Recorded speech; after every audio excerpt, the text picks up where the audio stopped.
Hello everyone, my name is YouTuber and today we're walking you guys through how to maximize FPS and maximize performance on your Microsoft Flight Simulator 2020.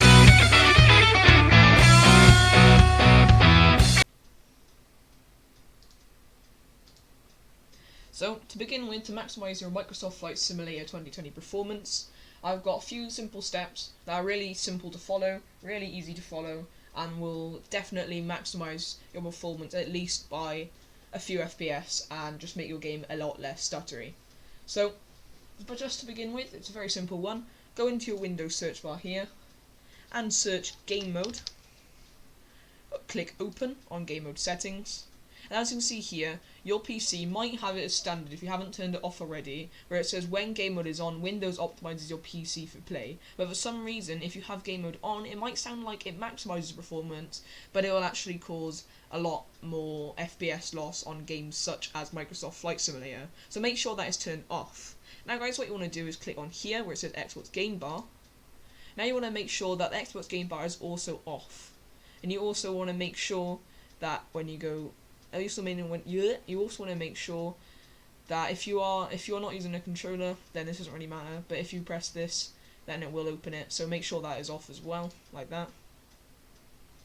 Now guys, what you want to do is also go into captures on the side here.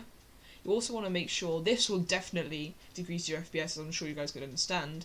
You also want to make sure that recording background whilst I'm playing is off, as this is definitely going to impact your FPS. You also want to make sure that you're recording your audio is off, and none of the rest of it really matters. Just make sure those two things are off. Now guys, the next thing to do is go into your graphics settings. Just search GR or GPU. Now guys, what you want to do is at the top here, some of you might and some of you might not. Even RTXs, I'm pretty sure, do not have this option, but some GTXs do. So if you do have the option here, you want to make sure that your hardware accelerated GPU scheduling is on, as this will push your latency and improve performance on your games. This is a must, and this will improve performance on pretty much every game. So if you have this option, I would definitely recommend turning this on. And also, if you do not have this option, there's another thing you can do here. You want to click choose an app to set preference, and then you want to choose Microsoft Store app or whatever thing, or just click browse, like that. Then you want to find your Microsoft Flight Simulator. You want to click it and click options, and you want to make sure that it is on high performance, like that. You want to make sure it's not on let Windows aside, not on power save. You want to make sure it's on high performance. Now the next thing you guys want to do is, if you have a NVIDIA graphics card, what you want to do is make sure that you have installed the newest driver, as NVIDIA have released a driver that supports and makes your FPS a lot better for Microsoft Flight Simulator. So if you haven't done that already, what you need to do is you need to install NVIDIA GeForce Experience, if you have got that already. So this is really easy. If you do want to install that, I'll leave a link down below. But if you have, now you've got that, if you have got it, what you got to do is just search NVIDIA or Experience, GeForce Experience. Click open on that.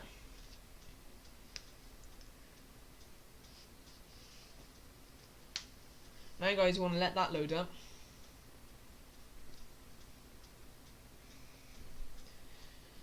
Now you're in that, you want to make sure that go into settings here, and you want to make sure that every single overlay that you have, including your Xbox overlay, as I just said what to do, you want to make sure that this is also off, as this will also be running in the background and decreasing your FPS and what your GPU and CPU is working on in the background. So make sure that is also off.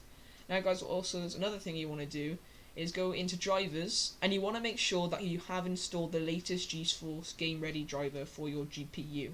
And if you haven't, then it'll pop up right here saying you need to install the latest one, and you'll be able to see that it supports Microsoft Flight Simulator 2020. And if you just want to check for updates, all you got to do is click check for updates, like that.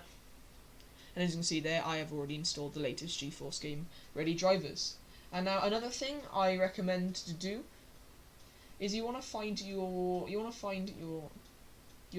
Microsoft Flight Simulator 2020 main directory, and to find that on Steam, all you got to do is go to properties and then browse local files, and then it'll bring you up to here. But then for your Microsoft Store, what you want to do is simply go into here and search Windows Apps, select Windows Apps, and then from Windows Apps, you want to find Microsoft.Flight Simulator and then a bunch of random letters and numbers. Double click on that, and then you'll see here you've got the Flight Simulator.exe. What you want to do is right click on that, go to Properties, now go to Compatibility, I can't say that word, don't diss me. And what you want to do is you want to make sure that if you click Change High DPI Settings, and then you want to make sure that Override High DPI Scaling Behavior is on. You want to make sure that that one is on. And click OK. And you also want to make sure that you click Disable on Full Screen Optimizations. You want to disable that and click Apply. And then click OK. And now guys, another thing that I recommend doing, what you want to do is go over to your graphics settings, and I recommend doing this for anyone. You might think that is useful and it's good, as you hear VSync might be useful, but you want to turn off VSync. As VSync, every time it says that it's gonna push you, or it's gonna, sort out your frame rates, it's basically just making you more stuttery, as it's trying to push you to 30 or 60 FPS. So if you turn that off, your PC is free to push whatever FPS it wants and go down to any FPS it wants. So it'll make your game look a lot more stable, and the FPS will just be a lot, it'll make your game less laggy, and it'll make it less cutty and things like that. So I 100% recommend doing that. Other than that, that's going to be it, and your game now will be at least, I've seen some people with these recommendations get at least an extra 10 FPS. I'm not saying you will, but you're definitely going to get an FPS or stutter performance improvement in your game. So if you found this video useful, please subscribe, and I'll see you guys in the next video. The next video might be NSPDFR, it might be Microsoft Flight Simulator. Who knows? We'll see how it goes. Anyway, please subscribe, and I'll see you guys in the next video.